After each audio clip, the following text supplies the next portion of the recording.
మైన దేవుని బిడ్లారా, దేవుడు మీకు నిరంతరం తోడై ఉండి ఆయన కృపను విస్తరింపజేసి నిన్నును, నీ కుటుంబాన్ని, నీ బంధువులను, నీ స్నేహితులను, నీ రక్త సంబంధులను ఆయన దీవించి ఆశీర్వదించునుగాక.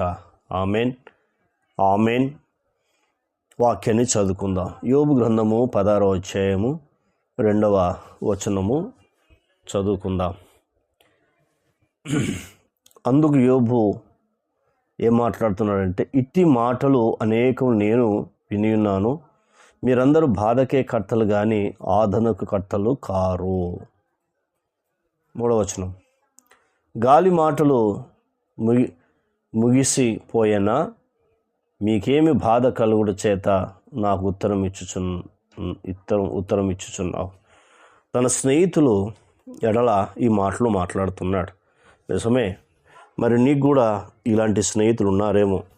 యోబుకు ఉన్న స్నేహితులు నీకు కూడా ఉన్నారేమో ఇలాంటి స్నేహితులు.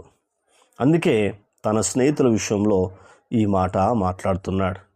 15వ అధ్యాయంలో ఎల్ఫీజు నిష్ప్రయమైన మాటలు అంటే తన కోసం, యోబు కోసం మాట్లాడుతున్నాడు, తన స్నేహితుడైన ఎల్ఫీజు. ఇప్పుడు యోబు మాట్లాడుతున్నాడు. ఇక్కడ ఈ అధ్యాయంలో ఏం చెప్తున్నాడంటే, మీరు బాధించేవారే కానీ ఆదరించేవారు కారు. చూసారా, మీరందరూ బాధించేవారే కానీ దేవుడు ఒక్కడే ఆదరించేవాడు.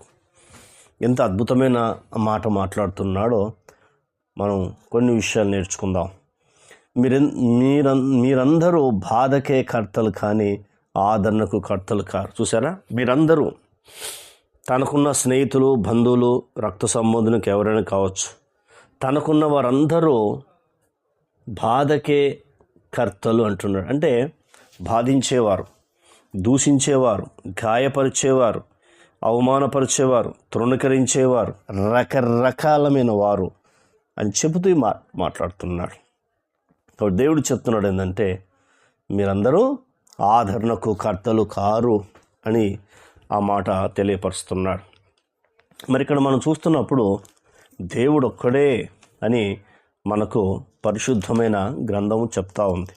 దేవుడు ఒక్కడే మనకు ఆదరణకర్త.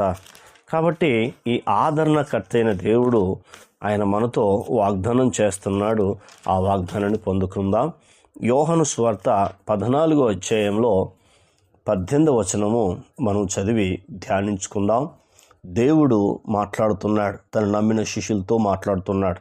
ఏమంటుండంటే, మిమ్మును అనాథలుగా విడువను, మీ యొద్దకు వత్తును అంటున్నాడు. చూసారా, మిమ్మలను అనాథలుగా విడువను అంటున్నాడు.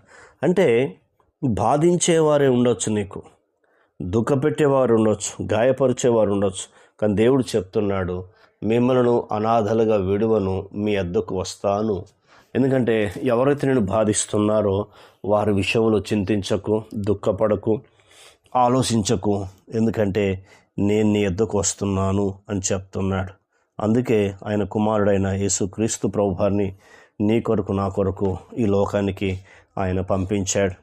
అంత గొప్ప దేవుడు మిమ్మల్ని అనాథలుగా విడువను, మీ యొద్దకు వత్తును అంటున్నాడు. చూడండి, ఎంత అద్భుతమైన మాట. చూడు, మీ యొద్దకు వస్తును అంటే అలా మనతో వచ్చి ఏం చేస్తున్నాడు అనేది మనం ఇంకొక వచనం దీంట్లో కూడా మనం చూద్దాం. అంటే ఇక్కడ చెప్తున్నాడు 23వ వచనం, అప్పుడు నా తండ్రి వారిని ప్రేమించును, మేము వాని యొద్దకు వచ్చి వాని యొద్ద నివాసము చేతుము అంటున్నాడు. చూసారా, మేము వాని యొద్దకు వచ్చి, ఎందుకు వాని యొద్దకు వస్తున్నాడు అంటే తండ్రి అతన్ని ప్రేమిస్తున్నాడు. తండ్రి అతను ఏం చేస్తున్నాడు? ప్రేమిస్తున్నాడు. వాని యొద్దకు వచ్చి వానితో నివాసం చేస్తున్నాం అంటున్నాడు. నివాసం చేస్తానని చెప్పి దేవుడు మాట్లాడుతూ ఉన్నాడు. కాబట్టి ఇవన్నీ చివరి దినాలు, అంత్య దినాల్లో మనం ఉన్నాం. కాబట్టి అద్భుతమైన దేవుని నమ్ముకున్నాం. కాబట్టి లోకంలో అందరు నిన్ను బాధిస్తున్నారా? అయితే ఈ నా మాటలు వింటే వారి ఎదుట గొప్ప చేసేదను, వారి ఎదుట నిన్ను గొప్ప చేసిన దేవుడు వాగ్దానం ఇస్తున్నాడు. ప్రార్థన. కన్న తండ్రి, నీకు స్తోత్రాలు. విన్న మాటలు దుష్టతకపోకుండా సహాయం చేయండి. ఈ మాటల ద్వారా మీరు మమ్మల్ని ఆదరించి ధైర్యపరిచినందుకు మీ కృతజ్ఞతలు చెల్లిస్తూ యేసు నామములో పొంది ఉన్నాము తండ్రి. ఆమెన్. దేవుడు మనందరిని దీవించి ఆశీర్వదించునుగాక. Amen, amen, amen.